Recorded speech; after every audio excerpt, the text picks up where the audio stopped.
शरद पवार आणि पृथ्वीराज चव्हाण यांच्यासारख्या अनुभवी व्यक्तींनी राजीनामा देऊ नये असं सांगितल्यानंतरही भावनेच्या आहारी जाऊन उद्धव ठाकरेंनी मुख्यमंत्री पदाचा राजीनामा दिला।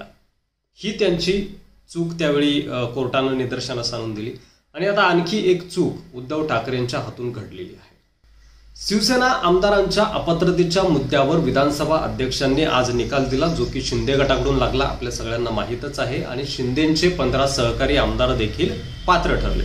पण त्याच वेळी उद्धव ठाकरे गटाच्या राजकीय ढिलाईने त्यांचे सरकार गेले आणि त्यानंतरच्या कायदेशीर ढिलाईने उरलेला पक्षही आता उद्धव ठाकरेंच्या हातून जाण्याची शक्यता आहे आणि ती शक्यता स्पष्ट झाली। कारण विधानसभा अध्यक्षांनी निवडणूक आयोगाने दिलेली शिवसेनेची पक्ष घटना म्हणजे 1999 ची शिवसेना प्रमुख बाळासाहेब ठाकरे हयात असतानाची पक्ष घटना मान्य केली। उद्धव ठाकरेंनी जी पक्ष घटना दिली होती ती मान्य केली नाही। कारण 2018 ची जी पक्ष घटना विधानसभा अध्यक्षांनी अमान्य केली, कारण 2018च्या पक्ष घटना आणि पक्ष घटनेतील दुरुस्ती उद्धव बाळासाहेब ठाकरे गटाने निवडणूक आयोगाला कळवलीच नव्हती।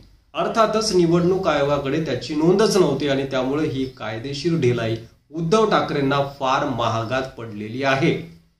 विधानसभेच्या पटलावर बहुमत सिद्ध करण्याची संधी असताना देखील तसं बहुमत सिद्ध करण्याऐवजी उद्धव ठाकरे यांनी राजीनामा दिला होता आणि ही त्यांची राजकीय ढिलाई त्यावेळी ठरली आणि त्यामुळे त्यांचे सरकार गेलं। हे निरीक्षण स्वतः सुप्रीम कोर्टाने नोंदवलं होतं आणि त्यानंतर आता निवडणूक आयोगात 2018च्या पक्ष घटनेतील दुरुस्ती न कळवणं ही त्यांची कायदेशीर ढिलाई आणि त्यामुळे आता त्यांचा पक्ष देखील धोक्यात आलेला आहे। विधानसभा अध्यक्षांनी 2018ची जी घटना होती ती आणि घटना दुरुस्ती दोन्हीही अमान्य केलं। शिवसेना ठाकरे गटाचे पक्षप्रमुख उद्धव ठाकरे यांना सुप्रीम कोर्टाने पहिली चूक दाखवून दिली होती। उद्धव ठाकरे यांनी मुख्यमंत्री पदाचा राजीनामा दिला नसता तर सुप्रीम कोर्टाने निकाल वेगळा दिला असता असं निरीक्षण सुप्रीम कोर्टाने नोंदवलं आणि आता आमदार आणि पक्ष कोणाकडे हे ठरवताना उद्धव ठाकरे यांना ही महत्त्वाची चूक होणार आहे, ती म्हणजे घटना दुरुस्ती निवडणूक आयोगाला न कळवणं। विधानसभा अध्यक्षांकडे ठाकरे गटाने प्रतिज्ञापत्र दाखल केलं, परंतु प्रतिज्ञापत्र दाखल केल्यानंतर उलट तपासणीला उद्धव ठाकरे आलेच नाही आणि त्यामुळे राहुल नार्वेकर यांनी त्यांच्या या चुकीवर बोट ठेवलं आणि त्यांचे प्रतिज्ञापत्र विधानसभा अध्यक्ष राहुल नार्वेकर यांनी रद्द ठरवलं।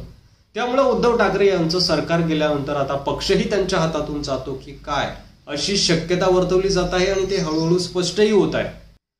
त्यामुळे सुरुवातीला राजकीय ढिलाई आणि आता कायदेशीर ढिलाई अशा दोन चुकांमुळे उद्धव ठाकरेंच्या हातून शिवसेना जाण्याची शक्यता वर्तवली जाते। यावर तुम्हाला काय वाटतंय? तुमचं मत कमेंट बॉक्समध्ये लिहायला विसरू नका आणि व्हिडिओ आवडला असेल तर जास्तीत जास्त शेअर करा।